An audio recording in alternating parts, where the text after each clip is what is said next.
Connection of meters for measurement of electrical parameters. Voltage యొక్క కొలత. Volt meter ఉపయోగించి వోల్టేజ్ను కొలుస్తారు. వోల్టేజ్ సంభావ్య వ్యత్యాసం కాబట్టి ఇదెల్లప్పుడూ దశ మరియు తటస్థ లేదా సానుకూల మరియు ప్రతికూల టెర్మినల్స్ మధ్య సమాంతరంగా అనుసంధానించబడింది. కాషన్: ఇది సమాంతరంగా అనుసంధానించబడి ఉంటే అన్ని వోల్టేజ్ అంత వోల్ట్ మీటర్ ద్వారా పడిపోతుంది. ఇది సర్క్యూట్లో కరెంట్ లేని ప్రవాహాన్ని సూచిస్తుంది. కరెంట్ యొక్క కొలత. కరెంట్ని అమ్మీమీటర్ ద్వారా కొలుస్తారు. కరెంట్ కండక్టర్లో ఎలక్ట్రాన్ ప్రవాహం కాబట్టి ఇది ఎల్లప్పుడూ మూలం మరియు లోడ్ మధ్య సిరీస్లో కలపబడి ఉంటుంది. కాషన్: ఇది సమాంతరంగా ఉంటే ఇది వోల్టేజ్ మూలాన్ని చిన్నదిగా చేస్తుంది. అనగా కనెక్ట్ చేసే దశ మరియు తటస్థంగా సానుకూల మరియు ప్రతికూల టెర్మినల్స్ ఉంటాయి. ఇది షార్ట్ సర్క్యూట్ మరియు మూలానికి నష్టం కలిగిస్తుంది. ఎలక్ట్రికల్ పారామీటర్స్ కొలతలు. టాస్క్ 1: స్థిరమైన వోల్టేజ్తో అస్థిరమైన నిరోధకత.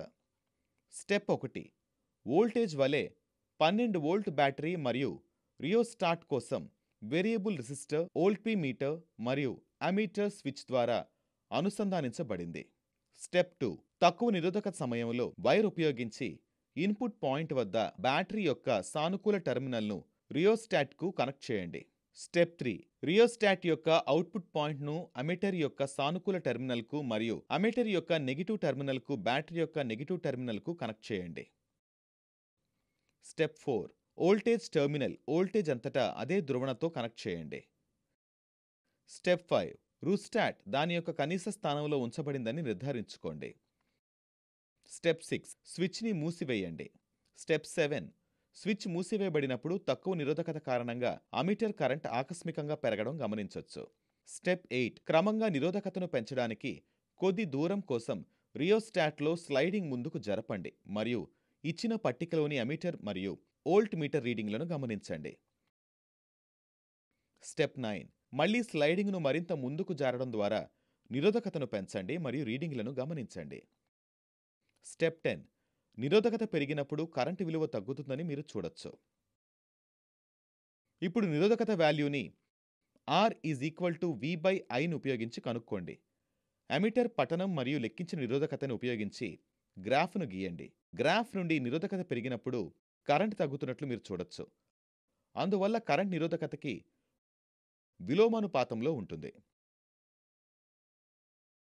టాస్క్ 2: స్థిరమైన నిరోధకతతో మారుతున్న వోల్టేజ్. స్టెప్ 1: ఈ సందర్భంలో ఇన్పుట్ వోల్టేజ్ మార్చడానికి బ్యాటరీని వేరియబుల్ని పవర్ సప్లై యూనిట్తో భర్తీ చేయండి. స్టెప్ 2: రియోస్టాట్లోని సెంటర్ పొజిషన్ వద్ద నాబ్ను స్లైడ్ చేసి పఠనం అంతటా అక్కడే ఉండండి.